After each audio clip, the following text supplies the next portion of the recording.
Hello friends, आज हम पढ़ेंगे दोस्तों सावित्री की कहानी, जिसे लिखा है सर अरविंदो ने। इसमें उन्होंने सावित्री माँ के बारे में बताया है, जो कि महाभारत के वाण्य पक्ष में है। एक कहानी जो कि अपने पति के प्राण सावित्री यमराज से छीन कर लाती है, उसी सावित्री की आज हम कहानी देखेंगे।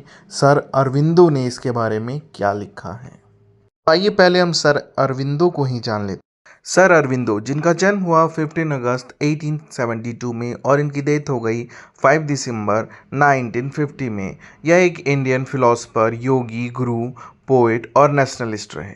इनकी फेमस वर्क को ले लिया जाए तो वो थी revelation, one day, Satyavan and Savitri. कई और फेमस वर्क भी इन्होंने दिए। ये तो वैसे पोएट थे, पर बाद में ये स्पिरिचुअल रिफॉर्मर बने। इन्होंने अपने नाम से एक आश्रम स्थापित किया, जिसमें ये स्पिरिचुअलिटी का ज्ञान देते थे और लोगों को बताते थे कि हमारे ग्रंथ और हमारे पुराणों में क्या लिखा है और कैसे लिखा है। तो आइए दोस्तों, इनकी लिखी हुई आज हम एक पोयम को पढ़ते हैं। कहानी की शुरुआत होती है मद्र देश के राजा अश्वपति से।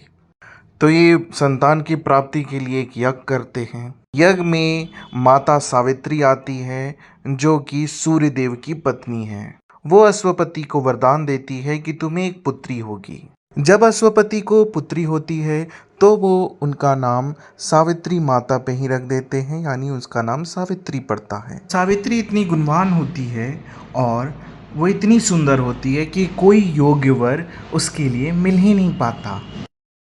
तब अश्वपति उसे कहते हैं कि तुम खुद ही अपने लिए एक योग्य वर ढूंढ लो मेरी पुत्री, मैं असफल हूँ।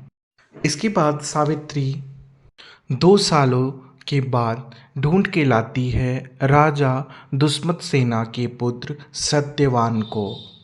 पर उसी टाइम एक भविष्यवाणी होती है कि सत्यवान की आयु में संकट है और नारद मुनि भी आकर बताते हैं सत्यवान की आयु में संकट है।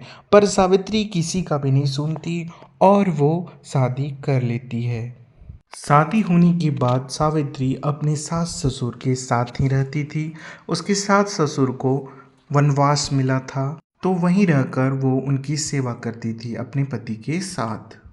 अब एक दिन की बात होती है, सत्यवान जो होता है वो पेड़ पर चढ़ के लकड़ियाँ काट रहा होता है और तभी वो अचानक वहाँ से गिर जाता है और उसकी मृत्यु हो जाती है।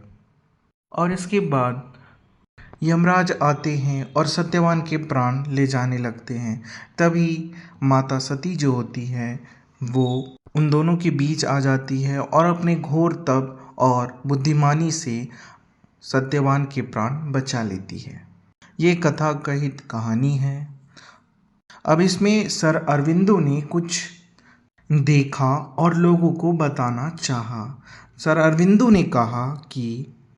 अरविंदो कहते हैं कि जो ये घटना हुई, यह मृत्यु को टालने की थी, अमरता की थी, जो हर एक व्यक्ति चाहता है। जो अश्वपति हैं यानी जीवन के राजा के पास व्यक्ति जाना चाहता है, क्योंकि वो ये जो कष्ट रूपी जीवन है मानव का, उसे छोड़ करके आत्मा अमर होना चाहती है और जिससे वो परमात्मा के पास जाकर, भगवान के पास परमात्मा से मिलकर एक ज्ञानी व्यक्ति बनना चाहता है, एक सफल आत्मा बननी चाहती है कि मुझे भगवान मिल गए। पर अब सत्यवान वो नहीं पा पाएगा। वो चाहता था, उसकी आत्मा चाहती थी कि वो इस जीवन मरण के जो साइकिल है उससे मुक्त हो जाए और एक स्पिरिचुअलिटी को पाए। और इसी सब चीज़ों को पाने के लिए लोग अपने जीवन काल में तप करते हैं, ताकि उनकी आत्मा जो है वो परमात्मा से मिल पाए और वो जीवन और मरण के इस चक्र से दूर जा पाए। पर यहाँ पे हमें यह दिखाया गया कि सावित्री ने सत्यवान के प्राण वापस लाए। तो सत्यवान कौन है? सत्य व्यक्ति, जो कि सत्य बोल। तो ऐसे सच्चे व्यक्ति को बचाना भगवान भी चाहते हैं, इसलिए सावित्री माता के द्वारा उनके प्राण बचाए गए। और कैसे बचाएंगे? सावित्री माँ जो होती है वो अपनी नेगोशिएशन अपनी बुद्धिमत्ता से यमराज को खुश कर देती है। अब इसमें सर अरविंदो ये कहते हैं कि किस तरह इसमें आपको स्पिरिचुअलिटी देखने को मिलेगा और इससे एक नेगोशिएशन मिलेगा जिससे ये कहानी एक एपिक एक महाकाव्य बन जाती है और इसे हम एक डिवाइन के रूप में भी देख सकते हैं। और इस स्टोरी में हमें एक दृढ़ निश्चय महिला दिखती है जो कि निश्चय कर लेती है तो वो करके दिखाती है। तो यही थी दोस्तों सावित्री जिसे सर अरविंदो ने मॉडिफाई किया और इसका अलग मीनिंग दिखाया। आपको मेरी एक्सप्लेनेशन अच्छी लगी तो लाइक करें, शेयर करें, सब्सक्राइब करें। थैंक यू दोस्तों, आपने मुझे पूरा सुना। जय